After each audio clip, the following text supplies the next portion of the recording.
There's a lot to talk about. Akira, Dragon Ball, quantum theory of everything. What does this mean?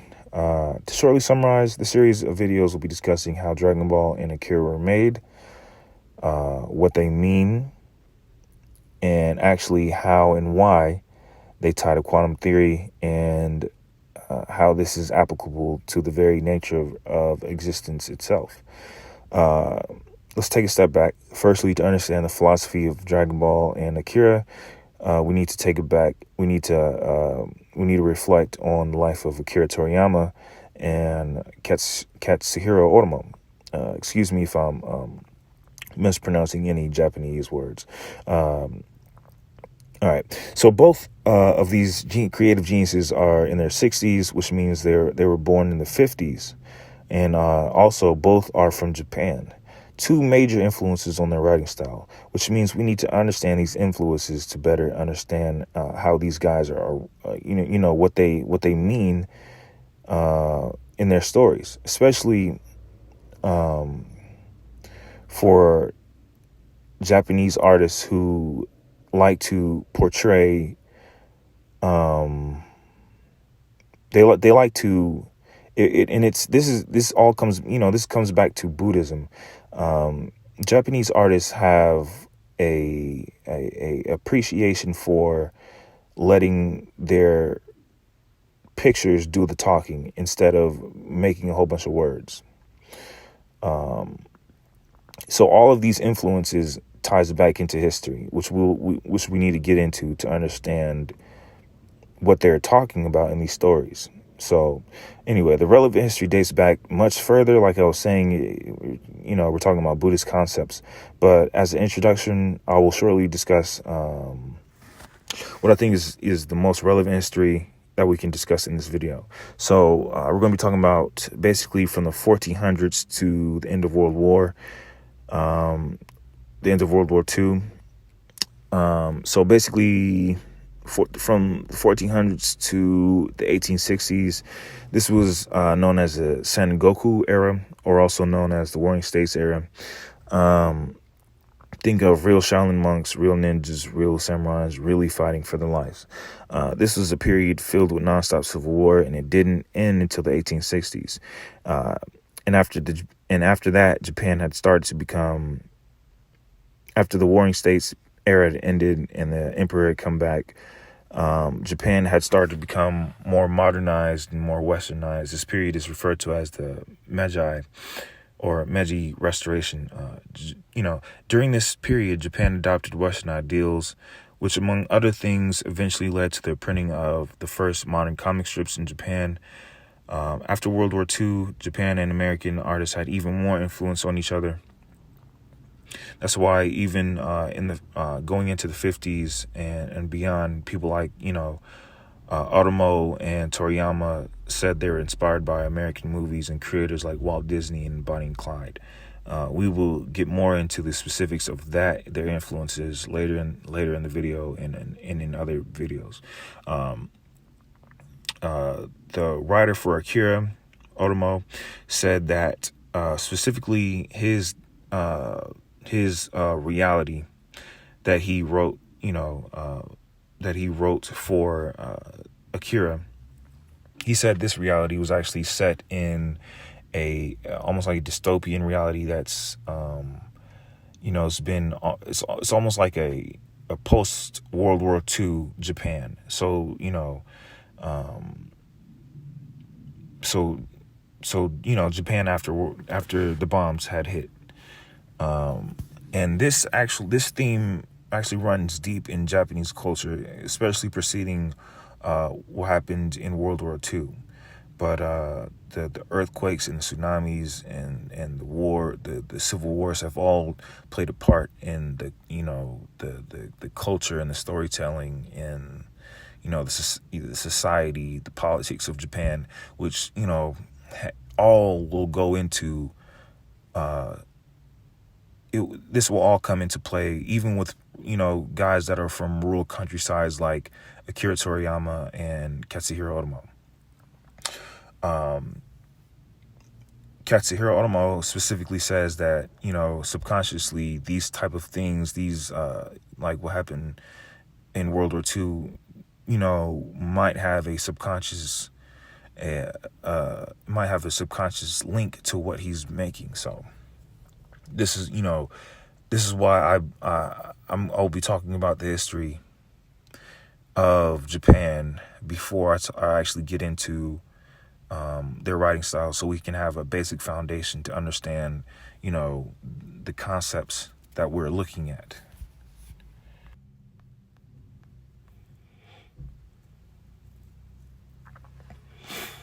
All right, so now the two most important historical themes that run through both Dragon Ball and Akira. Maybe I'll throw in a third one. So the first one is Taoism, Buddhism, and maybe Confucianism. Thing is, with these three, some call them religions, but with these three trains of thought, they were kind of fused into one in Japan. You know, with each basically new form of the religion taking on some aspects of the old religion. The first of these concepts we'll be focusing on is Taoism. Okay, so Taoism is credited to be given to us by somebody named Lao Tzu. Historians really don't know if he was a real person or not. It's not really the important thing to them. Is like the more important thing is like what he helped, basically what he brought to the world, which is the Tao Te Ching or the Tao Te Ching, which basically it's like the most important book, or among the most important books for a person that follows the Tao or the way.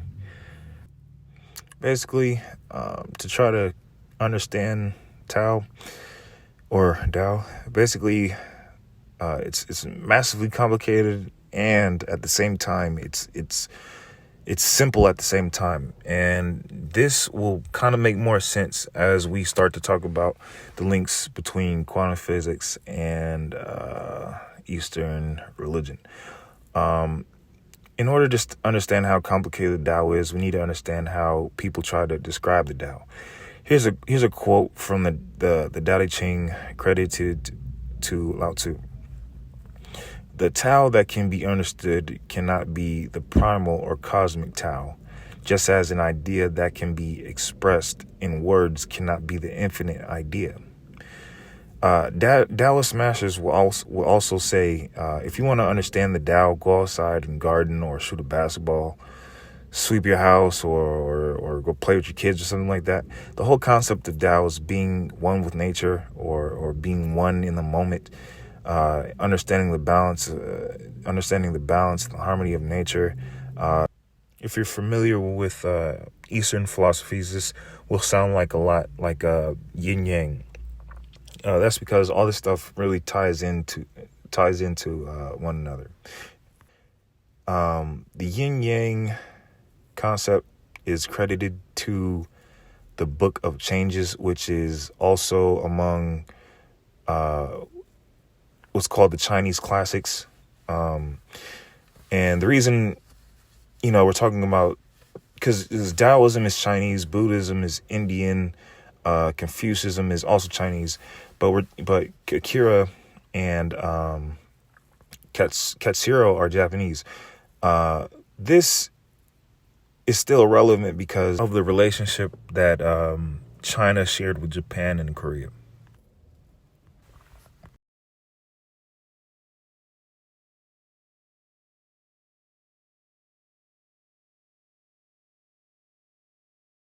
Has been described as the first axial age. The first axial age. An age when things shifted in a major way. And we've already spent some time in that particular century. It's the 6th century BCE. Who was born during that century? Do we remember from last week? Excuse me, was it 2 weeks ago? 3 weeks ago? What a winter. Oh. Siddhartha Gautama, as far as we can tell, there's some uncertainty, some controversy, was born during that century. Not just the Buddha, though. Lao Tzu, about whom we will have more to say today, considered to be the historical founder of Taoism, Lao Tzu. That too you see spelled differently, but we'll go with Lao Tzu. Confucius, you might have heard of him. Who else? Vardhamana, the great soul of India, who founded a smaller religion similar to Hinduism, but different in other ways, called Jainism or Jainism. Some of the greatest of the Jewish prophets lived in the 6th century BCE. Plato, as far as we know, lived in the 6th century BCE. What on earth was going on? Was there something in the water? I mean, that is an incredible group, is it not? I mean, the thought that has formed so much of modern human history, particularly in the West as well as the East, right? I mean, it's just incredible. Is it a coinky-dink, right? Or was something, is that when the aliens visited? I mean, where did this come from, right? Where did this come from? It makes you wonder. Again, Lao Tzu is usually said to have been born during that 6th century. Others date him at different times. Remember we talked last time about the title Buddha, that it isn't his name, it is actually a title. Well, the same might well be true of Lao Tzu. It may not be his name. It may not be Mr. and Mrs. Su and their little son Lao, right? It means, translated, it means something like old master, which I think is very telling. It could well be a title of endearment and respect. It will not surprise you to learn, as with the Buddha, we have very little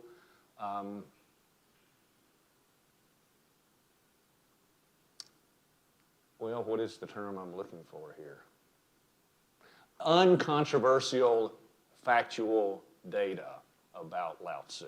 When you go back that far in history, it is very difficult to know what actually happened and what might well be, let us say, embellishment, right? In other words, we're not talking about history so much as we are talking about the four-letter word. Thank you, myth. Yeah, exactly. Let's call it a quilt, if you will, of perhaps historical and certainly legendary material. It is said that Lao Tzu was immaculately conceived. You ever heard that term? Oh, my Roman Catholic brethren and sistren. What does it mean to be immaculately conceived? Come on, we know each other, we can talk, right? Well, it means that, actually that is a very much Catholic, Christian interpretation, that to be immaculately conceived means you have no sin. But I wonder if something similar is not going on here. What does it mean? Come on. A virgin birth, right? To have been born, if you will, without the blessing or the burden, depending on how you look at it, of sexual intercourse, right? Yes. It is said that he was immaculately conceived by a shooting star.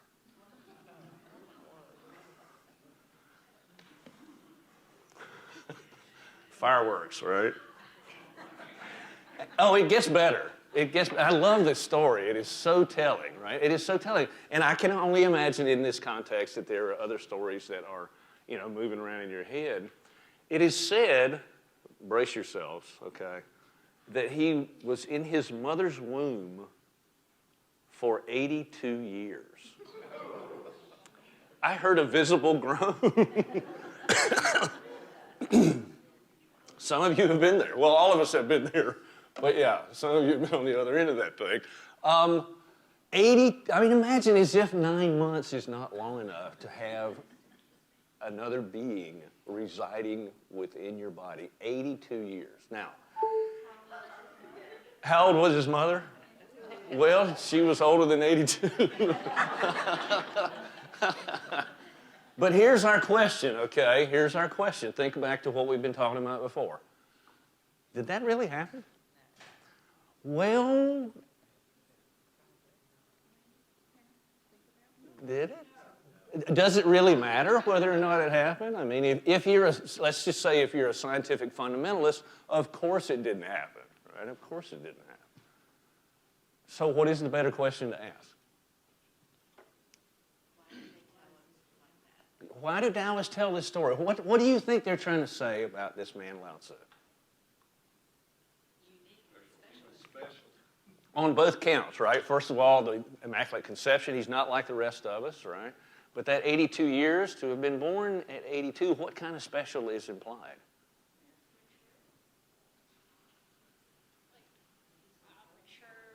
Mature, I think that is exactly the point that's happening here, right? That he was born already wise, already wise. And let me make a comparison, okay?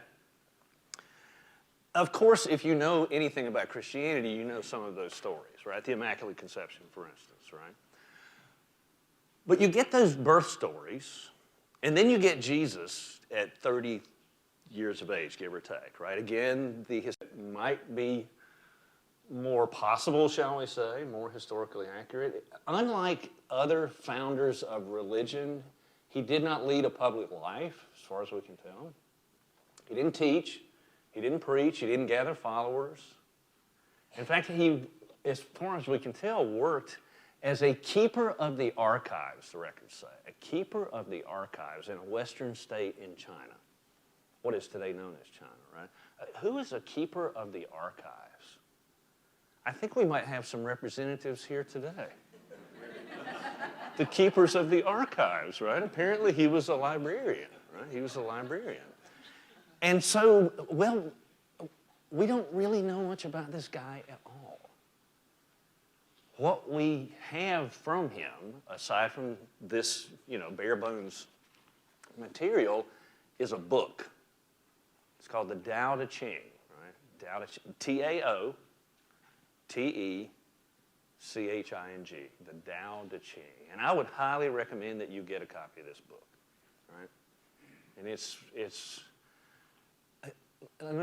I'm not a Taoist, but I have been influenced by Taoism. I keep a copy around at all times just to pick up every once in a while and look through. It bears repeating. It is the kind of text that you can think about, and there is so much wisdom there, the Tao Te Ching. I would recommend a particular translation. There are many, and when you are translating from a language as different from English as Chinese is, right? Two different translations might read very differently, and most of them do. Stephen Mitchell happens to be my favorite translation. Stephen with a P-H, not a V. Stephen Mitchell's translation, the Tao Te Ching.